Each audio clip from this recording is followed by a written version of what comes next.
as part of this ongoing series, moving people to action.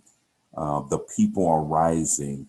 And our discussion this evening will be around behavioral mental health, the impact that really what is caused by all these things and moving parts that's happening around us. And also later on, we're going to talk about the vaccine in terms of for COVID-19. And so many people out there is wondering, is it safe? Should we take it? Hopefully our panelists will be able to answer some of those questions for you. But during the introduction, you got a chance to see the bios of Dr. Strong and also of Doris Moore. So let's just, how you guys doing? First of all, thank you for taking time this evening. I know it's in Omaha, Nebraska. Can you believe this weather, you guys? It's a beautiful day. Unbelievable.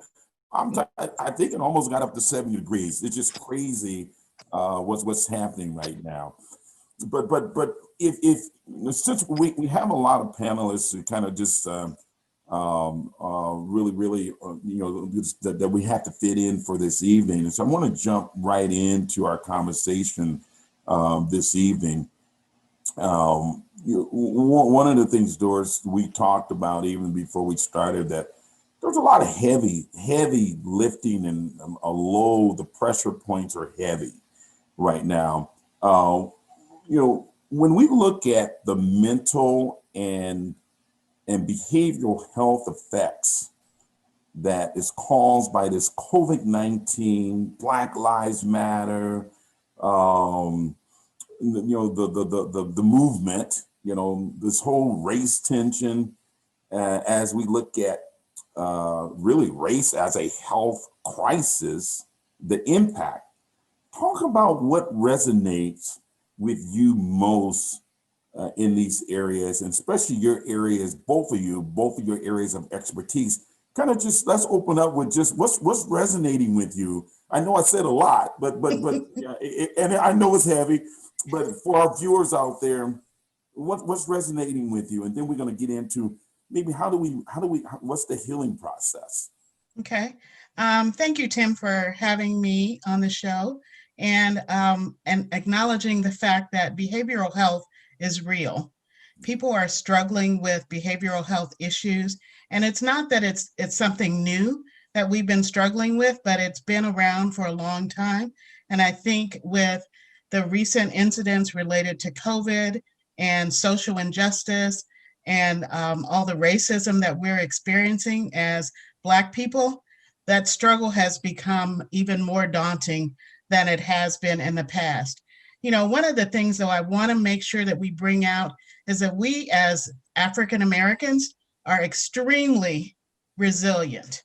Absolutely. We can handle the pressure, but there are times that we need to make sure that we're utilizing the resources that are out there to help us manage it a little bit better. And I think that because of that, we need to recognize that we need to do our self-care, which is important. We need to recognize that when our feelings and emotions are out of control and out of our comfort zone, where we're starting to have some feelings of, anxiety, depression, a little bit of post-traumatic stress in certain situations, there are things such as post-traumatic stress or racism disorder as well. And so there are a lot of conditions that we're having, and we need to make sure that we are recognizing that within ourselves so we can take the next step to do what's going to be helpful to take care of ourselves. Because if we don't take care of ourselves, we're not going to be available for our families. Absolutely. So, Dr. Strong, please weigh in terms of just that question, series of questions. So thank you, Tim, also for bringing me here tonight, especially being with Doris. Doris was one of my first mentors. You may not know that, but so I'm very honored to be here with you all tonight. But before I give I just want to give a shout out to the 2nd Congressional District. With all the emotions that we're dealing with, oftentimes we feel like our vote does not matter. And related to everything that we're talking about, our vote does matter. I spoke to a woman just recently, and she says, well, I'm believing in God, and God is going to provide. And yes, we do believe that as Black people. At the same time, I just shared with her that I was glad that more people didn't share her belief in not voting, because she didn't vote. And that was the point that she was trying to give me, as far as, the Lord will provide. And so, I just had to give that shout out, because that's when Doris was talking about resiliency. There's one thing that right now, that hope, that faith with a new administration coming into play, I think that's something that is giving us a little bit more hope than we had. So like when you were saying, racism, COVID, Black Lives Matter, what resonates with me? And like I said, there was a lot all in that question. That's right. One feeling of all that is exhaustion. Exhaustion, we're talking about hundreds of years of racism that's led to death amongst us, right? And then Black Lives Matter because of more death amongst us. And then, George Floyd, death, Breonna Taylor, there's just, and then COVID-19, I believe we're more than 150,000 deaths.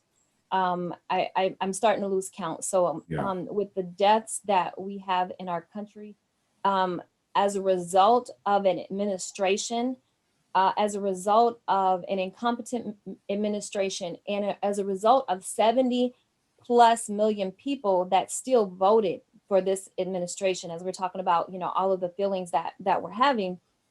And so feeling, yes, we're resilient, definitely, Doris. I totally agree with that. And that's what helps to maintain us when we feel tired, when we feel exhausted, when we feel like, what else is going to come next. And when we feel all of this death amongst us, everything that has changed, we feel a sense of grief. And we have to, there's so many stages of grief. We have denial, we have anger, we have depression, also sadness, bargaining. And at what point do we get to the point of acceptance? When we're constantly grieving, when we're constantly losing things, whether it's a loss of routine, whether it's a loss of loved ones. Some of us have lost loved ones to COVID, or lost loved ones in this season, and we weren't able to have an adequate homegoing experience that we, as a community, we're used to doing, sending our loved ones home, having celebrations. I mean, we've lost so much in this year. So we're in a constant state of grief, and that's stressful, and so just going back to what Doris was saying as well, self-care, definitely there's so many things that we can do to take care of ourselves. So now I mean, you both, that whole thing of self-care and pressure points over, 400 years of, of dealing with, what this country has really created in terms of pain points for us. Do you have a sense that it's just, I sense we're at a place we've never been before, as far as those pressure points, that it's kind of like that old saying of sick and tired of being sick and tired. What are your feelings? I mean, is it about ready to explode? Are we seeing the explosion right in front of us with, like you said, Dr. Strong, 70 million? The country is divided. I mean, so what are you thinking? Go ahead. Go ahead, Doris. No, Doris, go ahead. I was just going to say, in terms of the specific pandemic that we're going through now, I think that it has some points to it that make it a little tougher than some other things that we've been through. But I guess for me, I am a product of the 60s and 70s. And we went through a lot of things that are very similar to what's going on right now. And for me, I believe that it is an opportunity for us to really see how we can utilize the resources that are available to make the changes that we need to make within ourselves, within our community. And I'm very much encouraged by the fact that we as African Americans are starting to recognize that we have some power that we didn't even think about. I mean, look at the last vote. It's in Omaha, Nebraska. Exactly. And so that's, to me, those are points where we can really resonate with the fact that we have a power that we need to continue to utilize. And I think it's also an opportunity for us to really look at how we're interacting with our youth. Because in this whole conversation, I think sometimes the youth and the young people are being forgotten, but they're really struggling with this as well. And I think it's a time when we as a community, we as parents need to step up and help our young people understand how it may look tough. It may be tough right now. You may be going through some unprecedented things, but we have the strategies and we have the resources to be able to move through it and actually come out better on the other side. And maybe that's just the hope and the optimism that I have as an individual, but I have to find the balance in that, and I have to see that there is an opportunity to be better, to do better, and to create the kind of environment that we all want to live in. So really, I mean, these are difficult conversations. These, you guys, I mean, should we have these conversations with our young people, our children, and how might we begin those kind of conversations? So I'll speak to that since I have two teenage sons right now. And I will say my 16-year-old is really, not to put him all the way out there, but he does not like the virtual school. He has struggled with that. And so he's, in OPS, we're on the 3-2 schedule. And so he's back in class, which he appreciates because he says, Mom, it's hard to focus. It's hard to. And then with the 3-2 model, there's this thing where sometimes the teachers forget about the students that are online. And so then there's that struggle. And so having the conversation, then I have another kid that's in a journalism class. And so he's asking questions. He's like, well, Mom, they were talking about racism in class. And of course, that piques my interest, So then we talk about it and he's asking questions and he's like, well, Mom, what should I say? But yeah, we have to be there to support our youth and be able to talk with them about their struggles, because their struggles are going to be different. My struggles are different. Like Doris, you've already lived through a time like this, but going back to Tim, your question, I've never lived through a time like what we're going through right now. Yeah. And so this is new. And so, yeah, we're tired. We want to see some change. Yeah. So when we look at what's in front of us, what does the work look like? What is that process of healing? How do we get to a better place? I know we can't get it all done. We don't have enough time to go deep in that, but why don't you just throw some things out in terms of just how do we get to that better place and that process of healing? And how does healing start? For me, healing always starts like everything else with conversations, and it's about relationships. And so one of the things that we do at the organization, the Center for Holistic Development, is I have what I call a special approach to behavioral health care. And special approach includes these areas of life. And so the first area would be spiritual. So the S is for spiritual. And for those people who are spiritual, I think it's really important that you tap into that spirituality, whoever or whatever your higher being is, because that's the thing that gives you the hope that makes you want to continue to move forward. The P is for physical, and physical really talks about making sure that you're taking care of your physical health, you're drinking water, you're sleeping appropriately, you're doing the kinds of things, maybe exercising, whatever fits for you, but making sure that you're taking care of yourself from a physical standpoint. The E is for emotional. Sometimes there are things that go on in our life emotionally and mentally where you need to call someone. You need to have some help in managing through that. There are other times that, some of the people that I work with, journaling works for them. There are a variety of ways that you can de-stress. There are a variety of ways to do meditation. Those kinds of things can help you with that emotional piece. The other piece for me is there's another E in my special. The other one is economic.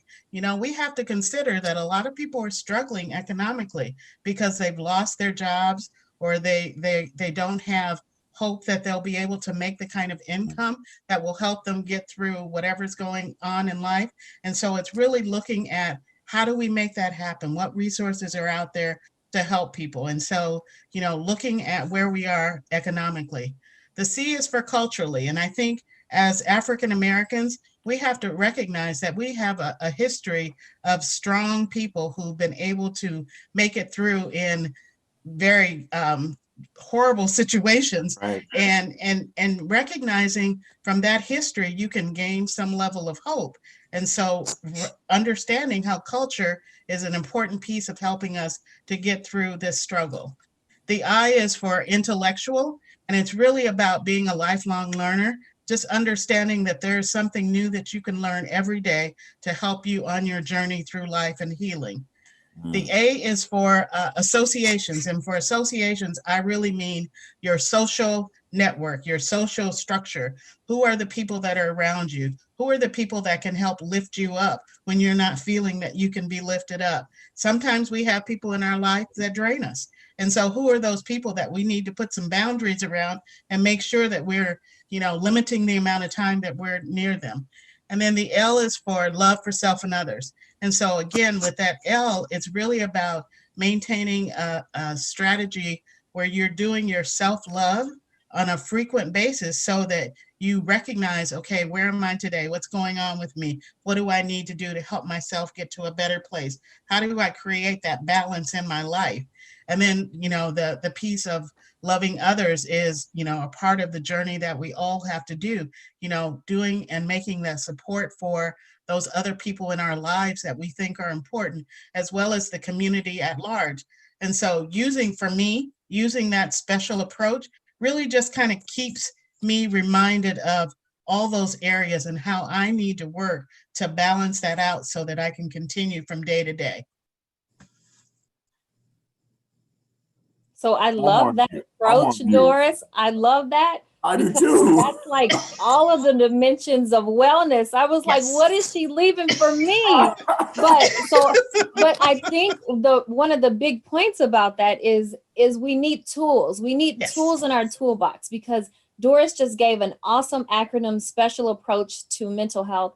And there's so many different things. Maybe today meditation works, maybe journaling works, maybe taking a walk works. And so we have to have all of those in those different domains in our toolbox. And then sometimes if those things don't work, then sometimes you have to seek mental health provider that can provide medications, or a primary care provider. And so that's something that if you're finding that the symptoms that you're having, whether it's depression, anxiety, when we're talking about a state of trauma that we're in, if it's to the point where you just can't function and the things that you're using aren't helping, maybe therapy isn't helping, then that's sometimes when it's time to consider medication.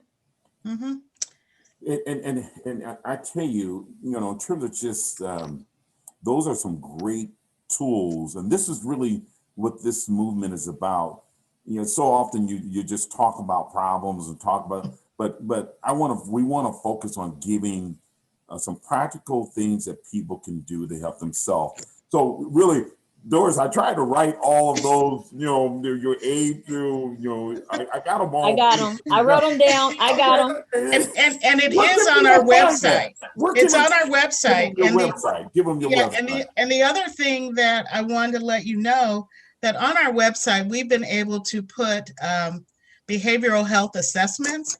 So people can go in and anonymously do a behavioral health assessment for yourself to see if you're actually struggling with the symptoms that would move you toward making sure that you connect with a therapist for some professional help.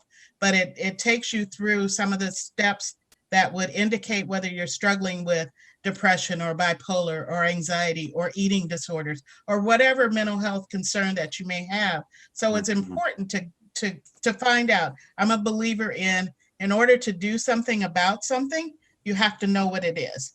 And so making that step is going to be really important for people to figure out what's going on with them. And then secondly, as far as treatment, I just want to bring up the fact that it's really been, I think, a blessing that we've been able to provide virtual therapy as well as in person, because, during COVID, some people don't feel safe getting out. And so we've been able to offer that as well, individually as well as group virtual counseling so people can get the help and support they need. So when we look at, and we're going to start wrapping up this segment, but the thing is, when we look at, especially Black people out there, I mean, what is the message you want to send to them in that it's okay? In terms of, I think both of you are talking about some feelings, how heavy it is, Mhm. but sometimes we have a culture that's kind of hidden that is kind of taboo, in terms of when we're dealing with mental and behavioral health kind of things, and so give us that message of it's okay, it's okay. So I just want to say that it's actually a sign of strength when people are taking charge of their emotional health, because oftentimes people think, oh, if I'm depressed, it's because of a weakness. And so I always like to reframe it that way, that if a person is treating their emotional health, if it's a physical health condition and they're going and they're seeking support for that, that is a sign of strength. And I think one of the problems is that, the stigma, of course, but also the lack of trust that we have in our healthcare system. So I know that that's something that will come out in some of the further discussions about the vaccine and things. And, That brings about a that's a whole huge lot of thing. anxiety Mhm. for a lot of people. Yeah. And I totally agree with Dr. Strong on, her stance on making sure that people recognize that it is a strength. I tell people some of the strongest people I know are in therapy, and I honestly believe that. But the other thing that I like people to know is that if you break your leg, are you going to walk around with a broken leg and not see someone? So if things are going on in your mind, mentally and emotionally, and you don't quite understand what's going on, why not see somebody professionally? Right. I had the greatest compliment when I first started providing therapy, and one of the clients came to me and they said, well, this wasn't as bad as I thought it was going to be. It's just like talking to somebody that has a level of professionalism that can really help me. And then there's the confidentiality that we have to maintain That's as right. medical professionals. So there's no harm, no foul.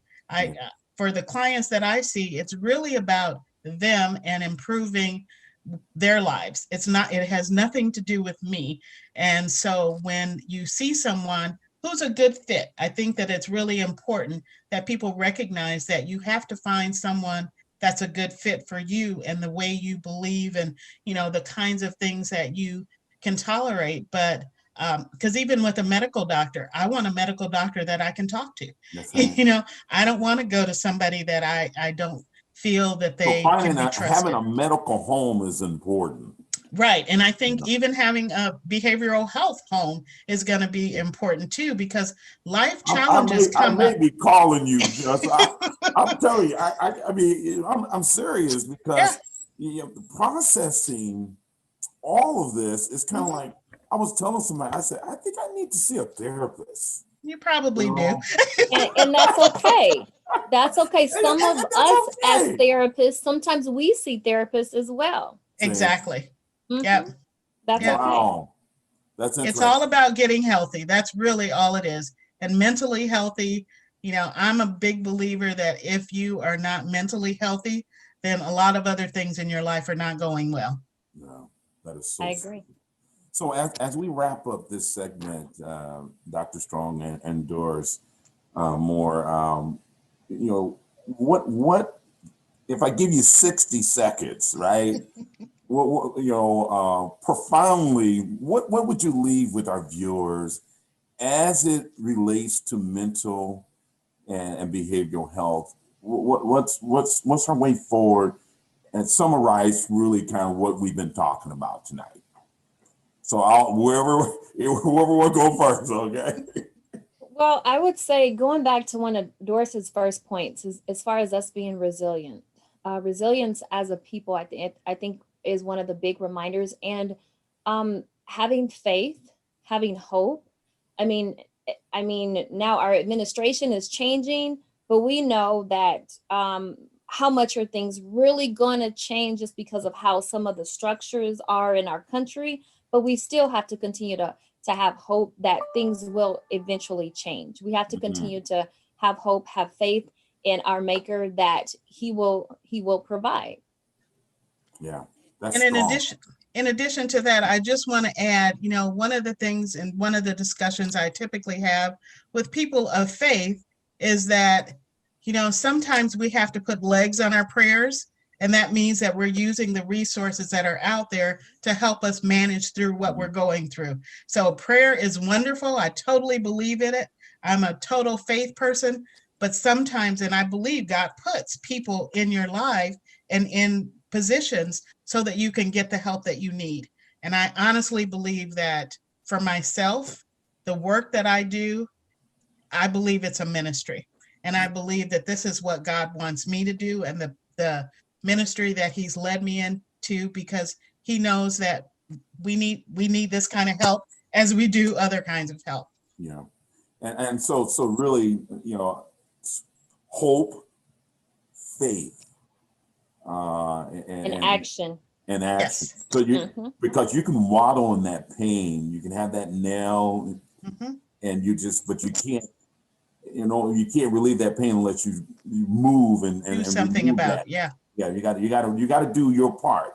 Yep. And that's I think what's resonating with me from this conversation is that it's okay to be in that vulnerable space and reach out for help and say, you know what, I can't process all this. It's heavy. And when you think about it, I think both of you talked about it, look at the hundreds of years that we've been carrying these pain points. And it's kind of like, wow, how have we survived? And, that we're not all crazy or just, I don't like to use the word crazy, but neither do we. Exactly. But just as your title, moving people to action, that's really what we want to do. So if you're struggling, do something about it. There are 2 good resources right here. There are other people in the community. You just got to find what works for you, but do something. Do something. I love that. Just do something. We're going to see, let me check and see if we have any questions coming from Facebook, or that you guys, can you go ahead and read them out to me, because I can't see the email. And I think we may have a few questions.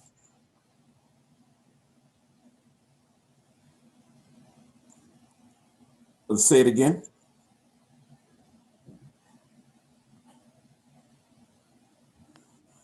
I guess one of the questions is, what help is for those who have been working in the struggle, working the struggle? So do you mean like what resources are out there? Is that the question? So I guess we need a little I guess what there's, I'm trying to get some clarity in my ear, but I guess it's, what help is there for folks that's been working, but working in the struggle, So I guess I would need a lot more information. What does that mean as far as their struggle, and what, what have they done so far? Because oftentimes what I like to do is build upon what folks have done in the past that have worked, or what they're doing now that they can maybe make more more efficient. So I think I would need a little bit more information, and maybe if they're looking for resources, I'm not really sure. Yeah. And what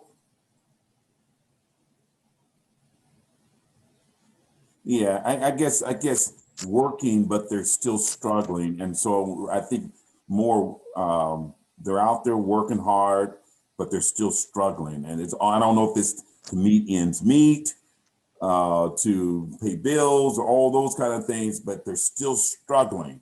And from a perspective of mental health, they're working at it, but they're still struggling at this whole theme in terms of mental health. And I do agree with Sharita. I think there are probably many answers to the questions, but the one thing that I do tell a lot of people that initially seek behavioral health services is that for many people, you may have been struggling with a mental health issue for 30 years, and you finally decide that you want to see a therapist. We have to be very reasonable and help people understand that 30 years of struggle will not be resolved in three sessions. It just won't. And so we have to make sure that, they understand that it doesn't happen overnight. It's a process. And we as therapists are there to help you through the process, but you have to be consistent and you have to do the work. Because as a therapist, I can't do the work for you because this is your life, but I'm certainly in your corner helping you do the work that you need to do to get to where you're saying you're trying to go. There you go. I think we're gonna leave it there because that question, I'm gonna save that question. We got another question, but it's more of a COVID-19 question that I see here. They talk about immunization coming out, having gone through the testing and trials. We often the brand. Yeah, those are for the. I won't put that weight on you guys. Okay, we'll give that to our next panelist. Okay. Thank you guys so much.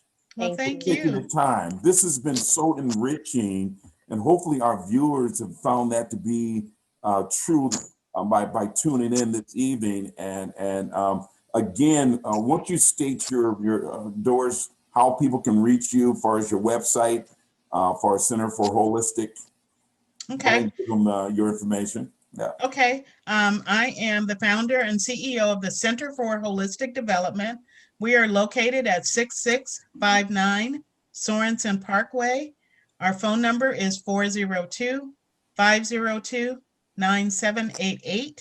And our website is www.C as in Charles, D as in Harry, D as in David, Omaha.org.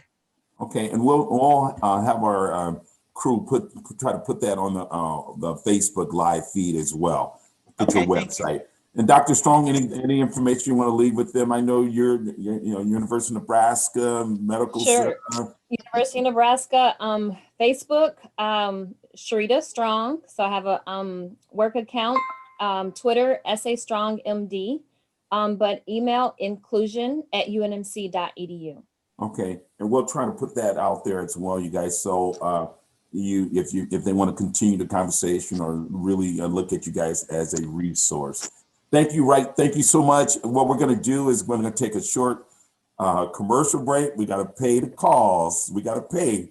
You got to pay for this kind of thing. So we got some commercials coming up. We're going to take a short break, and when we come back, we're going to really start to do a deep dive into this whole coronavirus, the vaccination for it. And so stay with us, and we'll be right back.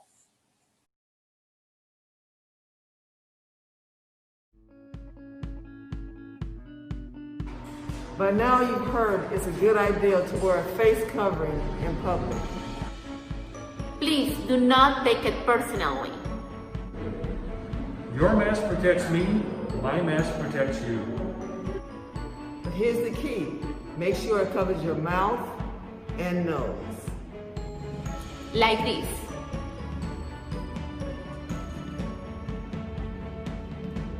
It's easy, Douglas County, so please wear a mask. I said, peace, my brothers and sisters.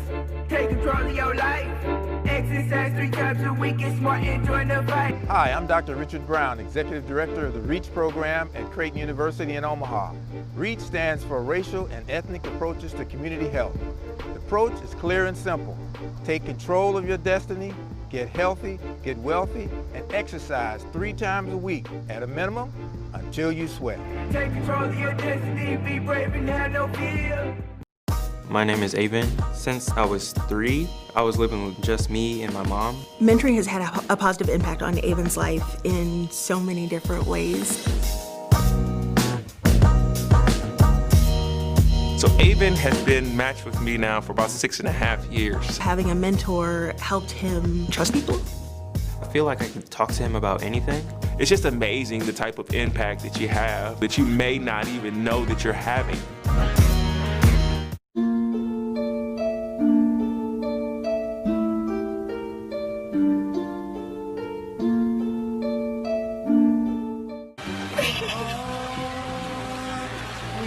He don't love me no more. Now it's too late. Oh my God, he don't love me no more.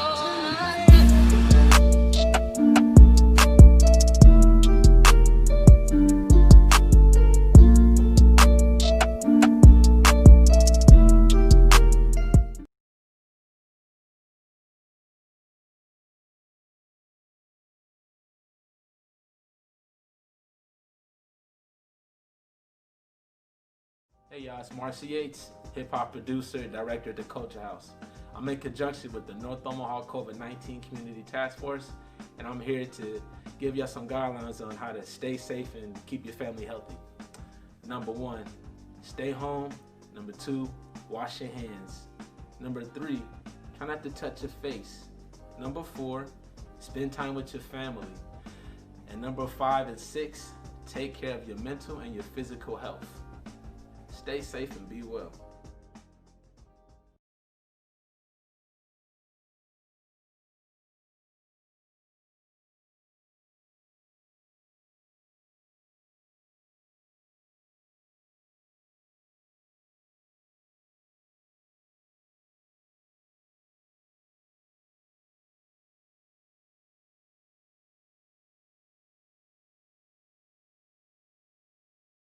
Mac from Morehouse School of Medicine, and we have Seneca Harrison with Quality Clinical Research, President CEO. And probably this is what a lot of folks have been waiting for, although the mental, when you think about, that's why we started with the mind first. You know, we need to talk about the mental and the behavioral health impact of all of this.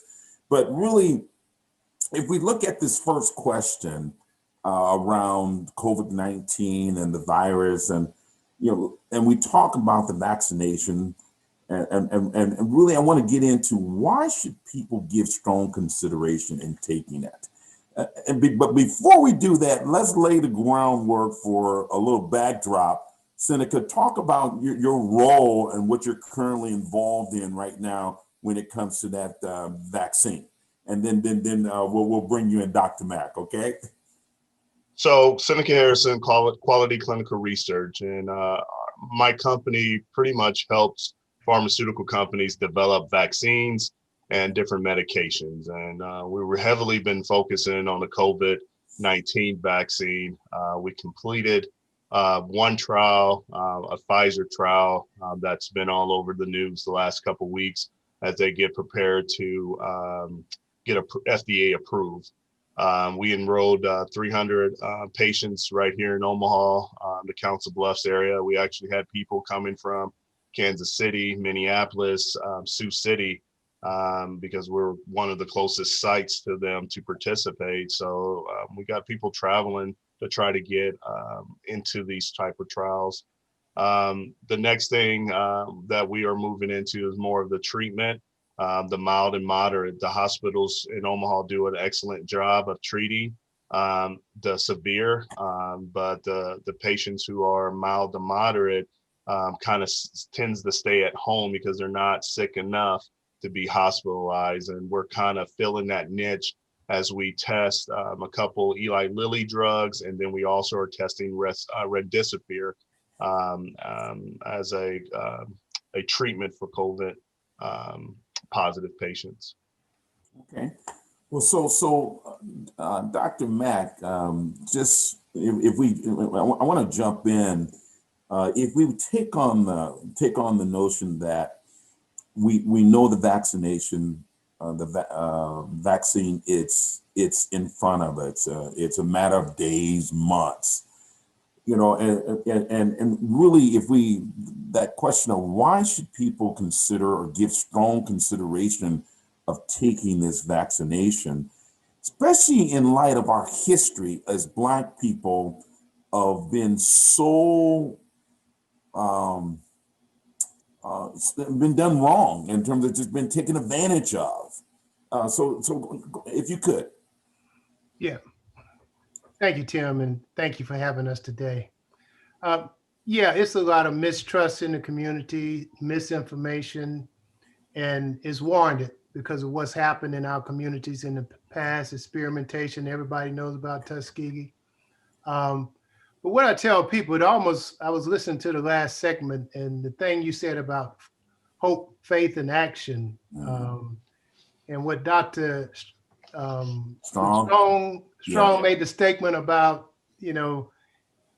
everybody else voted, but if you don't vote, how do you expect things to happen? It's the same way with immunization. When we look back at our history with immunizations and our childhood immunizations that we have now, the flu vaccine, I think most people would think that they've been effective. When you look at measles, when you look at chicken pox, I think now we have to look at it. We have to all play our part, just like we were talking about before. If you haven't caught measles or chicken pox or the flu virus and you haven't taken the vaccination, it's because others around you have taken the vaccination. And Seneca can really speak to that.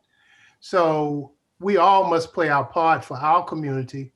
We are heavily impacted disproportionately in the African-American and Black communities. And in order for us to prevent this from happening in the future, we need to participate and take the vaccination. So we have a number of efforts to try to overcome, to educate the community and kind of overcome that mistrust. We need programs like that. We need public health to provide programs like that, understanding how our communities feel about vaccination. But I would say to our people, it's proven that vaccinations work once they've been tested. We have to participate in the protection of our families and the people around us. And when you Dr. Mack, I mean, when you talked about the immunizations, and you don't have it because these many people have chose to take it. Right. But when you think about it, I mean, students can't even go to school without so many, immunizations and things they have to take to help really control other, diseases that's happened years ago. Right. And so, but one of the things, Seneca, I would like you to, when we look at, we talk about the difference between now, you got the Tuskegee, all of our past. What's the difference? And so what should give people confidence in that it is different, that there's some a little bit more trust because of the processes that have been really studied and perfected. Well, what's the big difference in terms of just what people are? They're more looking at this from a past. They're like, no, you ain't testing on me, okay? The biggest difference, Tuskegee Airmen, the Tuskegee trials really produced a lot of regulations afterward. One of the biggest one is the informed consent. So you have to give your consent. It can be anywhere from a 20 to 50-page document stating, I give my consent, and then it will let you know everything about this clinical trial that they know to that point. So any side effects, how many visits, how often you'll see the physician.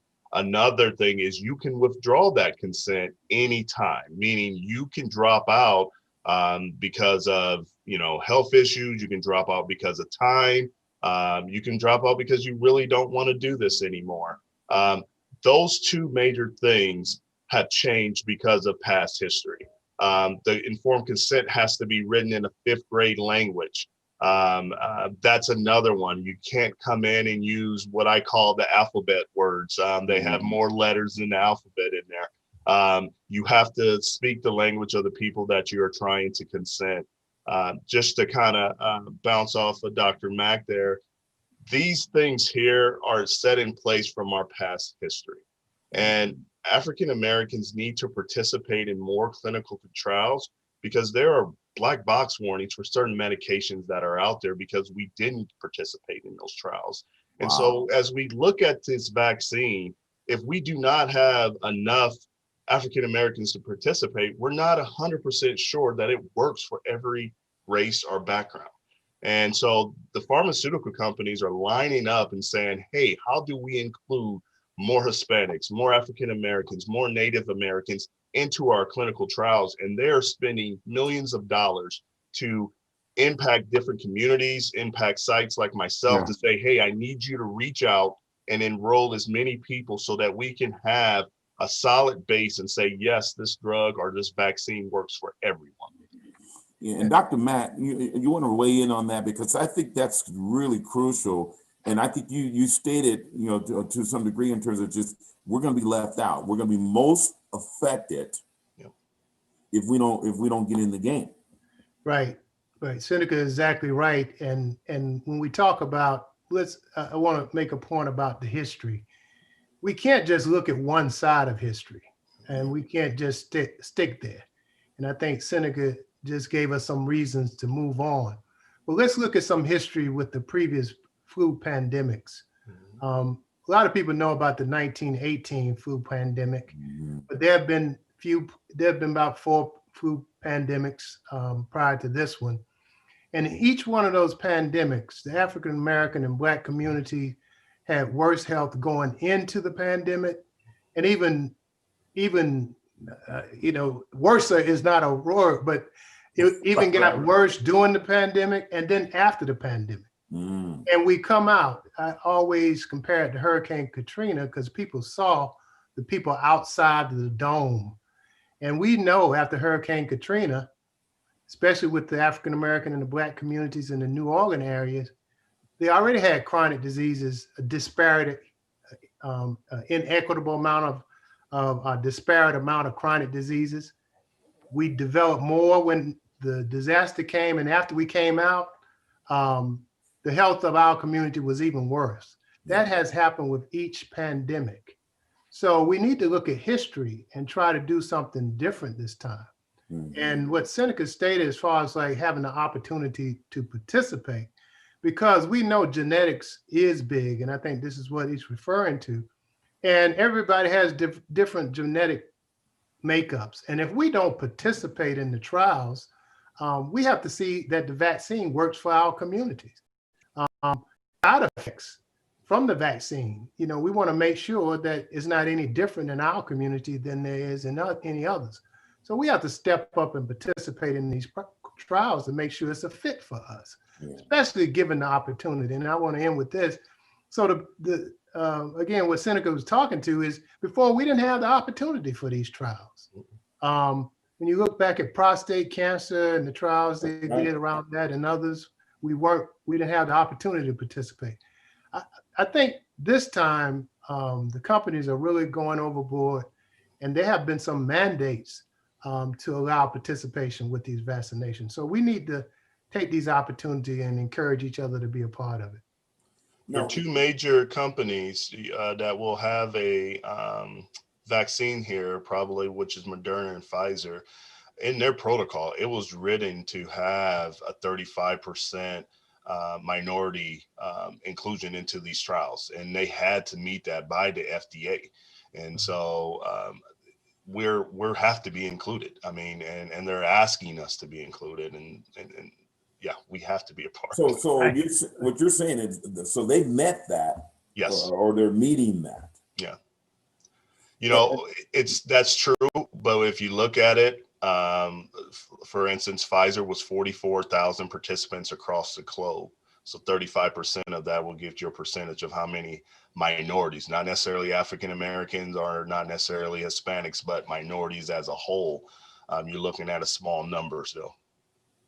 I mean, in this world of misinformation, Dr. Mack, how might we really gain the confidence of Black people to do the right thing in terms of this? Because I do want to get into some of these craziness in terms of just what's in the vaccine, because I'm hearing there's animal DNA, and there's microchips going to go into you, so they got to shine a light, and they'll be collecting all your data.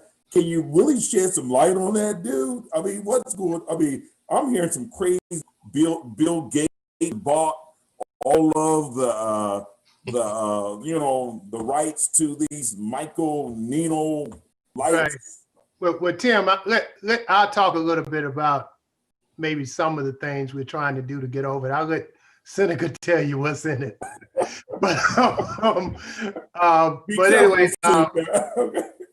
but the things we think we have to do, because we have a program now that we were funded to work among the Asian Pacific Island community, the American Indians, Alaska Native, Latinx community, and of course, African American and Black community, those who have been disproportionately impacted, to try to overcome some of these barriers to link them to services. And one of those is vaccination.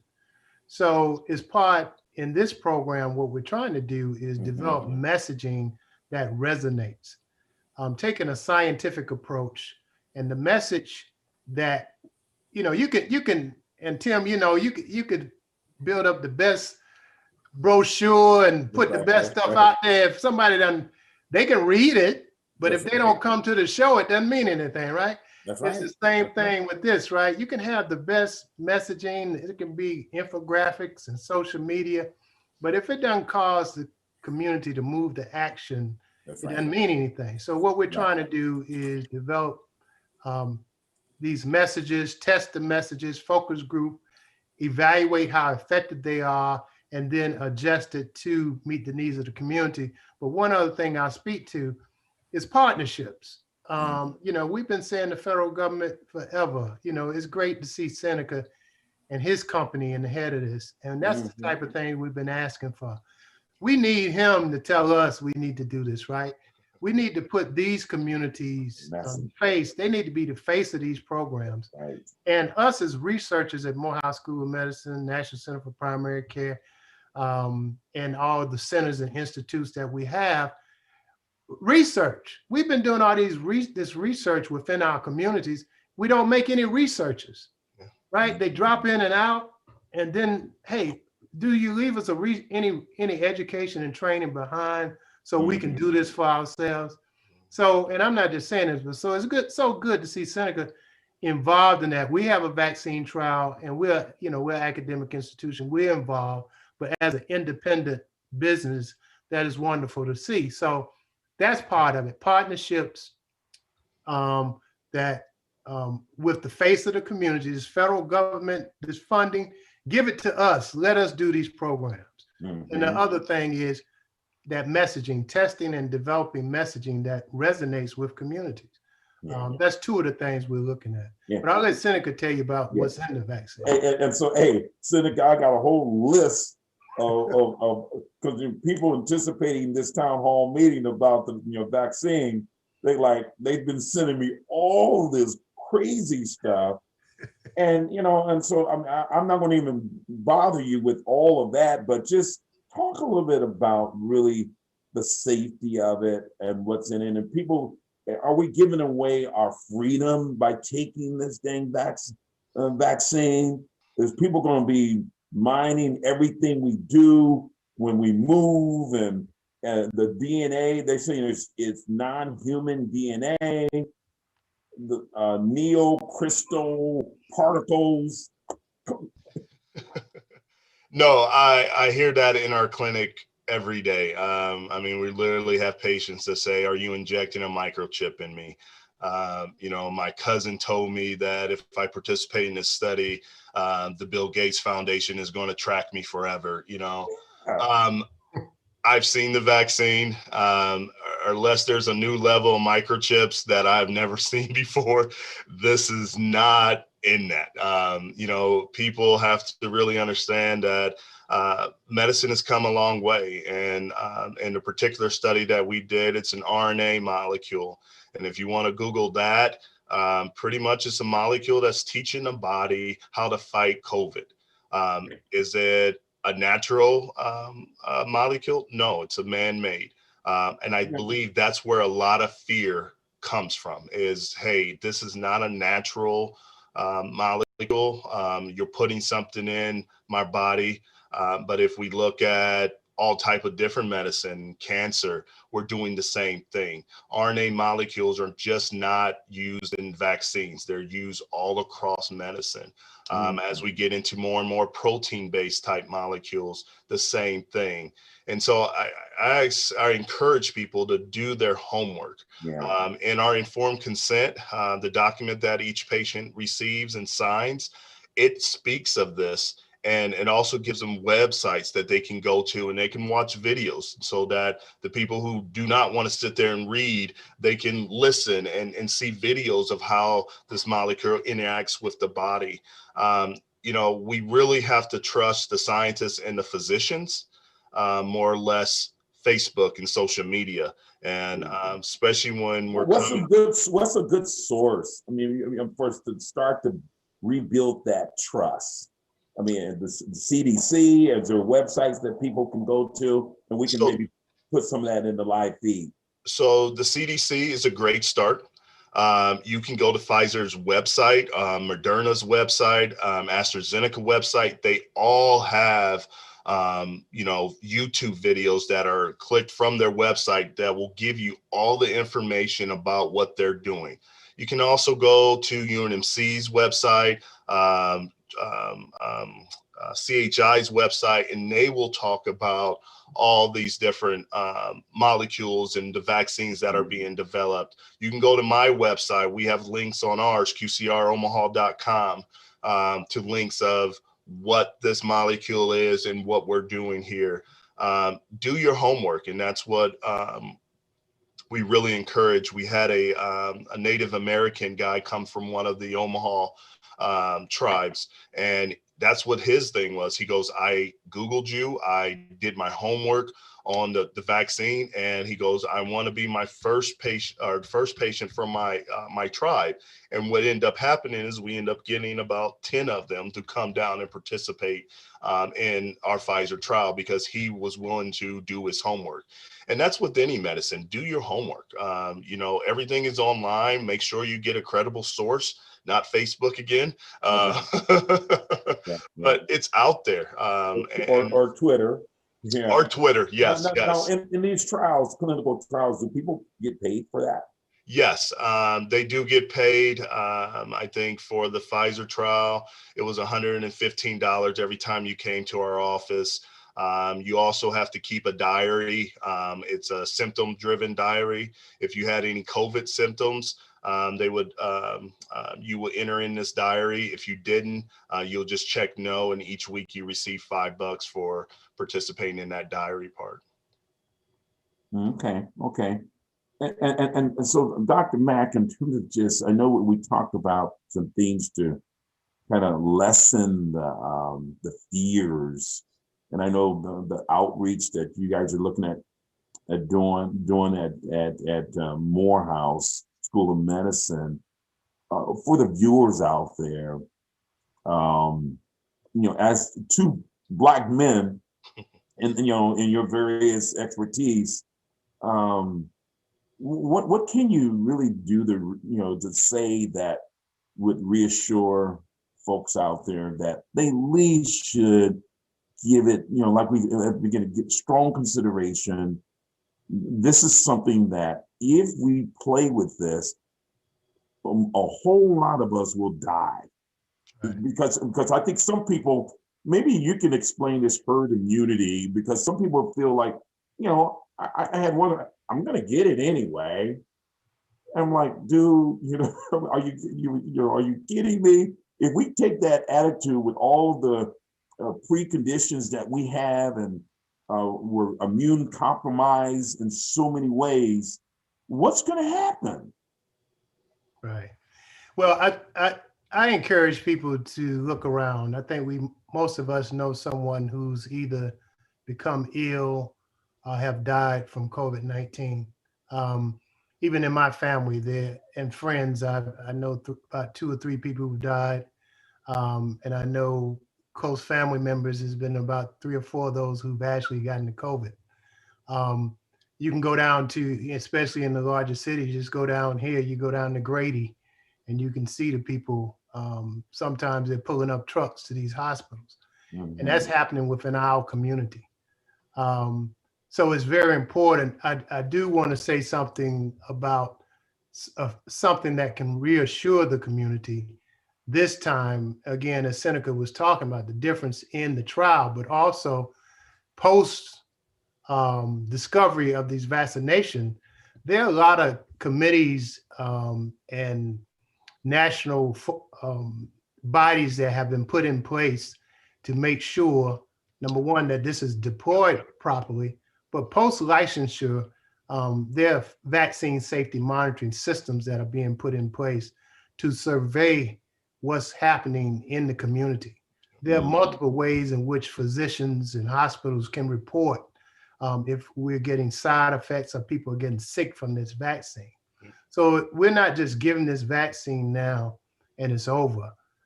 Federal government, local, you hear Dr. Fauci, who a lot of people trust. This will be tested. The healthcare workers will get it first. We'll get a chance to see what happens in that body of people. But it's the 95% efficacy, safety that we talked about. Yeah, that's effective. high. That's pretty high. Yeah. And we think that really can is going to be effective. So it doesn't stop with us getting the vaccines. That we will continue to monitor this to make sure it's safe, but also effective. Yeah. Seneca, are you planning on taking the vaccine? You know, I had COVID in July, and you know, I never ever wanted again. It was worse than the flu. It was 16 days of just body aches, and you know, I have asthma, so I had trouble breathing. I think, as the ladies were talking about before, was the mental health. You know, as you're sitting isolated and going through this, you don't know how far on that spectrum you're going to fall. And so you're up late night because your sleep pattern's off, and you're watching the news because usually that's the only thing that's on, and you hear of a 40-year-old man that passed away or a 20-year-old that passed away, and your mind is just really playing tricks on you.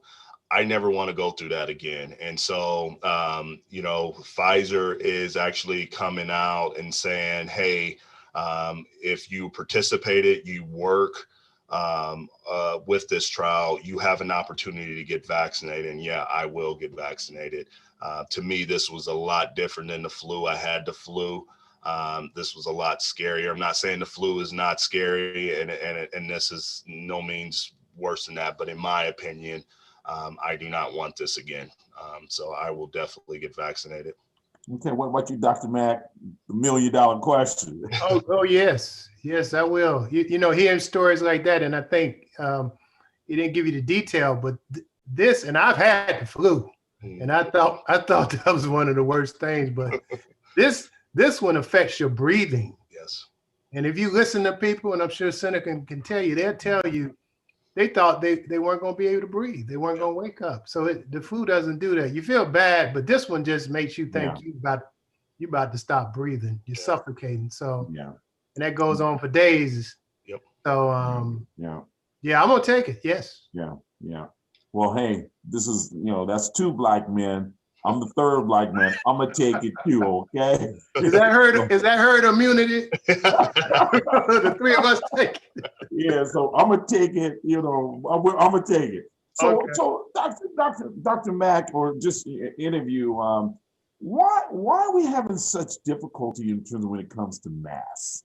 Why? What is that all about? Well, let me say this. I think we've all seen whatever side of you're on with this election that. Yeah, I got my eyes on Georgia now. Okay? People, yeah. Oh, hey, we did our thing this time. But anyway, people believe. I mean, people. You can whatever you say, somebody's going to believe it. Not just in our communities. I think it shows the trust that people have in leadership. And that some people, whether some say they're just looking for an excuse to believe, they will believe it. But all I can say is, hopefully now we're having a voice where we're telling people and we're getting more people on board, but masks work. People are dying. Masks work. Let me just say this: they worked in other countries. South Korea, they were able to squash this thing. And other countries, Russia is doing better than us. We're doing the worst. Yeah. And all you have to do is look at the numbers, and it's the truth. Yeah. So, it's like, my father used to tell me, he say, somebody hit you in the head with a hammer every time you go around the corner. You need to stop going around the corner. I don't know what it's going to take for people to believe, but masks work. I encourage everybody to wear the mask. And when you look at, if you follow science, you have high trust, you don't have to mandate. The behaviors will do the right thing for the greater good, the common good of humanity. It drives itself when you have high trust level. But we've diluted our whole democracy in terms of just trust and belief, and we're all over the place. Therefore, folks like they're walking up to you with no mask on, and like, hey, I just got tested, so I'm good. Are you kidding me? Right. So in wrapping up, you guys, this segment, I really appreciate the conversation. But as we look at, this whole platform is about moving people to action. And both of you guys know that Black folks come with a whole lot of pre-medical conditions that really COVID-19 it just shined a big bright light on. That it's scary. I mean, I got a bike now. I'm riding my bike, and I'm trying to lay off eat some sweets and Twinkies and all that kind of craziness. I'm really trying, because of what you said, Seneca. It's just in my mind. It's like I'm waking up dreaming about this stuff now, but really, it's a lot of it is we can do something about it. So talk about maybe some of the proactive things that we can do as individuals and as a people to do right by ourselves. Dr. Mack, you want to start? Well, yeah, I mean, I think you make a valid point. One thing that's happening now is the health system has switched toward emergency state with COVID. So we're telling everybody, well, we can't see you for your pre-diabetes. Right. And plus, we're staying home because we don't want to be exposed. Mm-hmm. Where those disparities in the Black community is just rising, because we're not able to even do that primary care, and we have all these chronic diseases. So to your point, I think we have to take better care of ourselves during this time, self-care, because we do have that fear of going out. Are those appointments are not available? Are the waiting rooms full because everybody's dealing with COVID? They don't have time for your mild diabetes, which is going to sneak up on you. So to your point, I think diet, health, you talked about mental health a little earlier. Mm-hmm. It's so important that physical, mental health, take your medication, get your medication refilled. Yeah. And also just support each other, which is so good, so important for us, but also the protective prevention part when it comes to COVID, wearing the mask, washing your hands, staying home, and especially Thanksgiving and Christmas. Listen to the people. Just stay at home so we can live to next year. Yeah. So, Seneca, what's your thoughts, man? And then we're gonna wrap it up. I think Dr. Mack said it all, but I will add this. When we do get back to normal, make sure we schedule regular doctor visits. I don't know how many times that I've seen a patient that will come in and want to participate in one of our trials. And okay, who's your primary care? I don't have one. When's the last time you've been to the doctor?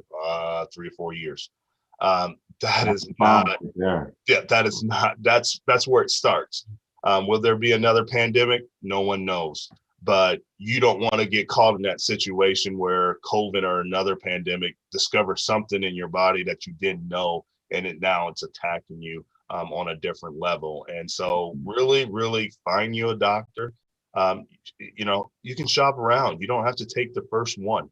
Find you a doctor you trust in, and then go regularly. Every 6 months, you should see your physician minimum. And that's a healthy person. If you have underlying conditions, you probably need to see a specialist and other people. But we need, as a people, especially Black men, need to get out. Heart disease, prostate cancer, all those things come into play that we run around and we don't do anything until it's too late, or, you know, we start getting sick and then it may be too late. So I encourage people, see your doctor, find one. There you go. Yeah, there you go. Hey, Dr. Mack, any closing remarks you have? No, I think we say wear a mask, protect your family. These holidays coming up, don't drink too much, and serious about that. I mean, that